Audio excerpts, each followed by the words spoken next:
Shonen Jump iniciou mais uma nova leva de mangás, novos mangás estão estreando, novos mangás estão chegando e eu vou comentar sobre cada um deles, né, sobre o que eu achei dessas estreias, que futuro será que aguarda sobre cada uma delas.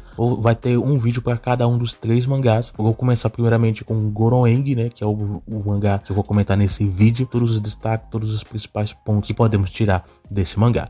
Já peço que você deixe aí o seu like, ajude no crescimento do canal, é muito importante, a sua ajuda é sempre muito bem-vinda, então ajude no crescimento do canal. Na edição 47 da Shonen Jump, Goron Eng estreou seu capítulo 1, trazendo aí mais um mangá Battle Shonen, né? Os mangás de ação, de batalhas, superpoderes, enfim. Goron Eng ele aposta uma temática, apesar de uma proposta um pouco parecida com o gênero shounen, ele traz um ponto um pouco diferente. Vou comentar sobre o que eu achei disso, né? Primeiramente, o que conta a história de Goron Eng? Ele conta a história de Goron, né, que é o protagonista, e ele, certa noite, ele acaba encontrando um ovo, né, só que esse ovo é um ovo diferente, é um ovo que fala, e ele, na verdade, ele é um príncipe que perdeu seu trono e agora ele basicamente está preso nesse ovo e ele precisa ser chocado, né? Então, inclusive no fim do capítulo fala que ele aproximadamente em 10 anos pode ser que esse ovo se choque, então realmente bastante tempo. Tem muitos mistérios com respeito a isso, né? Provavelmente o autor ele pode explicar, pelo menos eu espero que ele explique aos poucos como é que ele ficou nessa situação e o que pode fazer, né, para mudar isso. E tem a questão agora da história da aventura de Goron e esse ovo, né, que é o Orman, que é pelo menos como ele é chamado. Então a história vai acompanhar esse ponto, o Orman ele tentando restabelecer o seu reino, ele voltar ao seu trono. E quanto à missão de Goron, o que ele se encaixa em tudo isso? O Goron ele perdeu seus pais, né, por conta do incidente, isso porque eles vivem em um mundo praticamente um pós-apocalíptico, onde uma raça aí alienígena, se não me engano, eles apareceram e escravizaram toda a raça humana, e agora os humanos eles servem a eles. O Goron teve seus pais mortos por conta deles, e a sua irmã ela acabou indo para um outro local, então eles se separaram. Agora o Goron ele quer reencontrar com a sua irmã e agora ele e o Orman, eles meio que seus planos se alinharam. Como ele quer destruir esse mundo que tá um caos por conta dessa escravidão da raça humana e restabelecer o seu trono, né? E ele falou que quando ele conseguir voltar pro trono, ele então vai fazer com que o Goron fique do lado dele, meio que seja seu braço direito, né? Então ele vai ajudar o Goron na sua missão, enquanto o Goron ajuda na missão dele. Então os dois eles vão ir nessa aventura salvar basicamente o mundo. Lógico, muitas coisas aconteceram nesse primeiro capítulo, porque, né, tem que ter os pontos aí pra gente então meio que ter uma afinidade com os personagens. Eu vou comentar um pouquinho sobre isso. O primeiro capítulo de Goron Eng, ele tem uma proposta bem simples, né? Ele já de cara mostra que ele se propõe a ser um shonen, de certa forma, buscar esse tema mais genérico, de certa forma, né? Um protagonista que ele é um sonhador, ele tem seus objetivos e ele tem algumas habilidades com respeito a transformações. A história ela tenta ser um pouco séria, né? Tenta trazer uma camada de drama, tanto também de um gore também, né? Porque antigamente, pelo menos em alguns mangás, os autores, quando ele fazia uma cena um pouco mais gore, por exemplo, eles sempre buscavam não mostrar explícito. Mas aqui o autor ele realmente mostrou de forma explícita. Muitos autores eles fazem isso. Agora Bate ele faz isso, Sakamoto Days ele faz isso.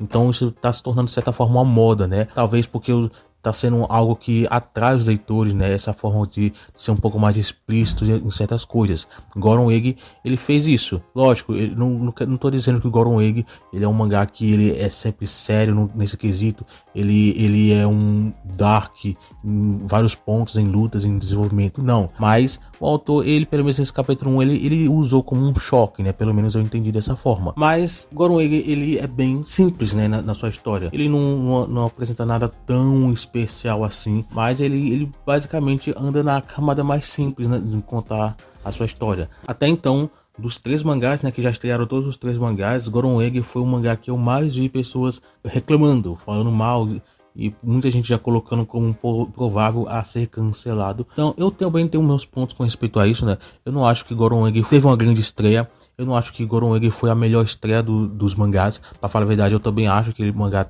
foi uma das estreias mais fracas dessa leva. Esse capítulo 1, eu acho que tinha alguns pontos a melhorar, talvez por conta, exatamente porque é uma obra que já de cara já mostra ser um pouco genérica, né? Que ele tem todas as tropes de um mangá genérico, então ele não parece ser um mangá que vai sobreviver. Lógico, não tem como a gente provar nada, não tem como a gente ter certeza de nada. Tudo pode acontecer, mas algumas coisas aí que já mostram essas coisas. Lendo aí o site oficial, né, da Shonen Jump, o mangá lançado lá no Japão, alguns comentários de algumas pessoas reclamando exatamente de algumas coisas, como por exemplo a passagem de tempo, lugar, porque algumas pessoas falaram, né, que fica meio confuso onde e quando está acontecendo certas coisas. O autor ele muda de lugar para lugar, o Goron ele junto com os alienígenas, o Goron junto com o ovo, e não sabe exatamente essa passagem de tempo e de lugar, meio que fica confuso.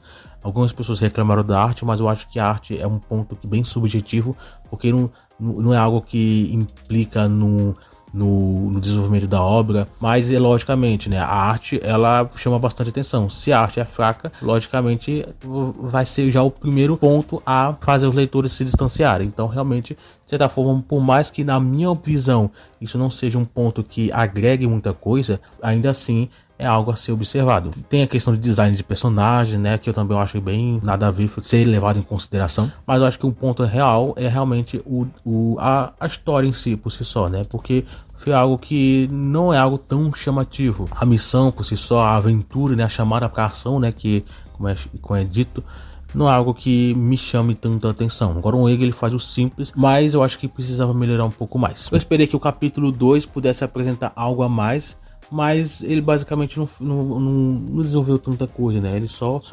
mostrou um pouco mais dos protagonistas em ação. Eu não vou focar tanto no capítulo 2, porque eu quero falar mais do capítulo 1, mas eu queria só botar esse ponto, né? Porque o capítulo 2, ele não agregou muita coisa, ele não fez tanta coisa, ele só foi um pequeno ponto do que o capítulo 1 não apresentou, mas mesmo assim não foi algo tão impressionante assim. Vamos ver como é que vai ser o desenvolvimento dos próximos capítulos. Eu ainda não cheguei a ler o capítulo 3, que até então já foi lançado o capítulo 3, eu ainda não cheguei a ver, mas vamos ver o que o Gurren Lagann pode apresentar. Sendo um mangá que até então teve pelo menos pelos comentários, a pior estreia, mas vejamos o que pode acontecer, ou se realmente esse mangá vai ter algum potencial para sobreviver, ou ele já é um mangá que já está fadado ao fracasso aí.